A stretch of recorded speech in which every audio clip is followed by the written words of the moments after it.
Dissolution of partnership firm, ये topic हमारा चल रहा था, जिसमें डिसोल्यूशन का मतलब होता है टर्मिनेट या क्लोज, यानी कि जो पार्टनरशिप फर्म है उसको बंद करने की बात हो रही थी।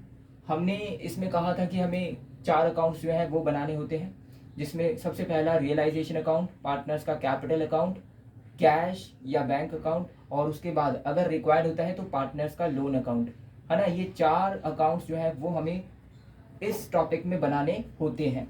अब पहले 3 तो बनाने ही हैं, है ना। तो उसमें सबसे पहला रियलाइजेशन अकाउंट, हम इसको डिस्कस करेंगे, लेकिन उससे पहले हम थोड़ा सा कुछ समझ लेते हैं। हाँ, रियलाइजेशन अकाउंट बनाने से पहले तो सबसे पहले होता क्या है कि जो फर्म है जब वो क्लोज होगी, क्लोज होने पर जो फर्म की बैलेंस शीट है उसको भी तो हमें कुछ ना कुछ करना पड़ेगा। और हमने बोला था कि फर्म जब क्लोज होती है तो फर्म की जितनी भी एसेट है उन्हें बेचा जाएगा और फिर लाइबिलिटीज़ का पेमेंट किया जाएगा। तो हम करते क्या है, इन शॉर्ट आप समझिए कि जितनी भी एसेट है उन्हें, ये है मार्केट तक लेकर आना पड़ता है। और जब मार्केट तक लेकर आएंगे तो कुछ ना कुछ खर्चे भी हो सकते हैं। एसेट को आप लेकर आओगे तो हाथ में तो लेकर आओगे नहीं, आप उस किसी ना किसी का ट्रांसपोर्ट का यूज़ करोगे, ठीक है। तो यहाँ पर खर्चे होंगे मार्केट तक लाने के एसेट को। उसके बाद मार्केट में आप सभी एसेट्स को क्या करोगे, लिस्ट करोगे। उसके बाद उससे बेचने से जो अमाउंट मिलेगा आप उसे रिकॉर्ड करोगे, ठीक है। तो सबसे पहले होता क्या है, जब फर्म क्लोज होती है तो ये मान के चलिए सभी एसेट्स को मार्केट में लिस्ट किया जाएगा। उसके बाद उनसे जो अमाउंट मिला जाएगा उसको रिकॉर्ड किया जाएगा। सिमिलर वे में जितनी भी लाइबिलिटीज़ है उनको लिस्ट किया जाएगा, 3rd पॉइंट।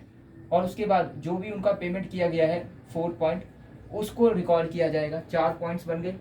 और हमने बोला कि जब आप एसेट को मार्केट तक लेकर आओगे तो एक्सपेंस होंगे, है ना। और ये कौन से एक्सपेंस हो गए, रियलाइजेशन एक्सपेंस। तो आप इनको भी क्या करोगे, इनको भी रिकॉर्ड तो करोगे ना। तो 5वां पॉइंट ये हो गया। 6th पॉइंट ये बनता है कि मान लीजिए जब एसेट आप मार्केट तक लेकर आओगे और उसे बेचोगे तो एक पार्टनर इनमें से कह देता है कि भाई आप वैसे भी बेच ही रहे हो मार्केट में, इससे अच्छा ये एसेट मुझे दे दो, मैं दे दूंगा पैसे इसके।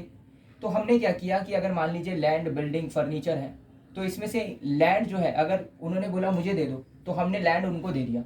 तो फिर क्या करेंगे यहाँ पर कि अगर एक एसेट टेकन ओवर कर ली किसी पार्टनर ने तो हम क्या करते हैं, फिर उसको रिकॉर्ड करते हैं। तो 6th पॉइंट बनेगा कि asset taken over, asset taken over. इसी तरह से अगर मान लीजिए कोई लाइबिलिटी है वो किसी पार्टनर ने टेकन ओवर कर ली है, मतलब वो कह रहा है कि भाई मैं पेमेंट कर दूंगा इसका, तो फिर यहाँ पर liability taken over, taken over, ठीक है।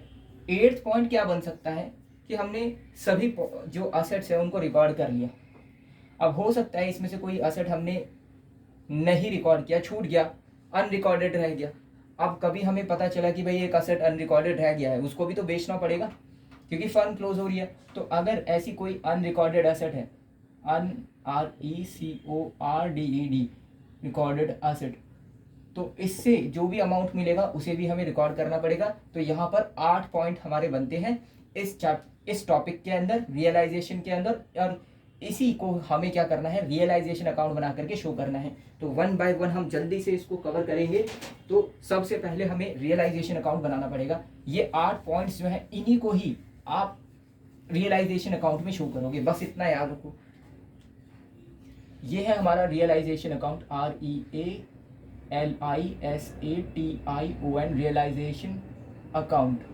हमें इस तरह से कुछ स्ट्रक्चर बनाना पड़ेगा, टी शेप स्ट्रक्चर बनाना पड़ेगा। ये हो जाएगा हमारा पर्टिकुलर्स, ये हो जाएगा अमाउंट, ये हो जाएगा हमारा पर्टिकुलर्स, और ये हो जाएगा हमारा अमाउंट, ठीक है। इस तरह से आप, ये हो जाती है क्रेडिट साइड और ये होती है हमारी डेबिट साइड, ठीक है। इस तरह से आप स्ट्रक्चर बनाओगे। उसके बाद ये होता है हमारा पर्टिकुलर्स, ये है अमाउंट, ये है पर्टिकुलर्स, और ये है अमाउंट, ठीक है। ये आप कॉलम बनाओगे। उसके बाद करना क्या है, हमने बोला जब फर्म क्लोज होगी तो सभी असेट्स को क्या करना पड़ेगा, लिस्ट करना पड़ेगा ना। टू सन्ड्री असेट्स, तो जितने भी असेट्स हैं किसमें, बैलेंस शीट में, उन्हें यहाँ शो करो। जैसे लैंड, बिल्डिंग, फर्नीचर, मशीनरी, इनका जो भी टोटल होगा आप उसे यहाँ रिकॉर्ड करोगे। इसी तरह जितने भी, अब इसमें से कुछ असेट्स जो है ना वो छोड़ देनी है। कौन सी असेट छोड़ दोगे, कैश छोड़ दोगे, बैंक छोड़ दोगे, उसके बाद एक्यूमुलेटेड अगर कोई लॉस होगा उसे छोड़ दोगे, और लोन टू पार्टनर इसको छोड़ दोगे, ठीक है। बाकी सबको रिकॉर्ड कर लोगे, गुडविल को भी आप रिकॉर्ड कर लोगे। Next, by liabilities, sundry liabilities. अब लाइबिलिटीज को लिस्ट करो, सन्ड्री LIABILITIES लाइबिलिटीज, और उसको क्या करना है, रिकॉर्ड करना है। जैसे क्रेडिटर्स हो गए, बैंक ने कोई लोन दे दिया, ठीक है, उसको आप रिकॉर्ड करोगे फाइनल। अब कौन सी लाइबिलिटीज हमें छोड़ देनी है, हमें कैपिटल छोड़ देना है, हमें पार्टनर्स का लोन इसको छोड़ देना है, बाकी सभी लाइबिलिटीज को रिकॉर्ड कर लेंगे। उसके बाद ये 2 पॉइंट हो गए। थर्ड पॉइंट में क्या है, जितनी भी असेट है उनको मार्केट में बेचा जाएगा और उनसे जो अमाउंट मिलेगा उसे रिकॉर्ड किया जाएगा ना। तो बैंक अकाउंट जो भी अमाउंट मिलेगा, मान लीजिए लैंड से मिला, बिल्डिंग से मिला, फर्नीचर से मिला, इन सब से अमाउंट मिला और उसको हमने यहाँ रिकॉर्ड कर दिया। इसी तरह जितनी भी लाइबिलिटीज है उनका पेमेंट किया जाएगा to bank account. Creditors, loan है, उन सब का रिकॉर्ड यहाँ पर रखा जाएगा। ये 4 पॉइंट्स हो गए। पांचवा पॉइंट था हमारा कि हमने बोला था कि मान लीजिए इसी प्रोसेस के दौरान एक्सपेंस तो होंगे ना, और उनका पेमेंट किया जाएगा टू बैंक अकाउंट, और वो क्या होगा, रियलाइजेशन एक्सपेंस आप उन्हें रिकॉर्ड करोगे यहाँ। इसी तरह आगे बढ़ें तो हमने बोला था कि ये सारी असेट्स हैं, इनको मार्केट में बेचा जा रहा है। एक पार्टनर ने बोला कि भाई मुझे दे दो, लैंड मुझे दे दो, या फिर जो मशीन है उसको मुझे दे दो, मैं इसको खरीद लेता हूँ, मैं पैसे दे दूंगा। तो हमने बोला था ना, क्या रिकॉर्ड करेंगे, पार्टनर्स कैपिटल अकाउंट, और बोलेंगे असेट टेकन ओवर, और उसे यहाँ रिकॉर्ड कर देंगे।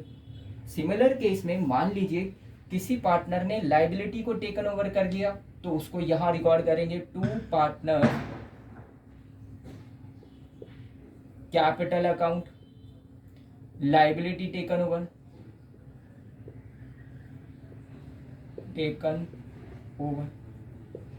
यहाँ रिकॉर्ड कर देंगे। अब ये सारे पॉइंट्स हो गए ना हमारे, 1 2 3 4 5 6 7, एक और रहता है 8वां पॉइंट।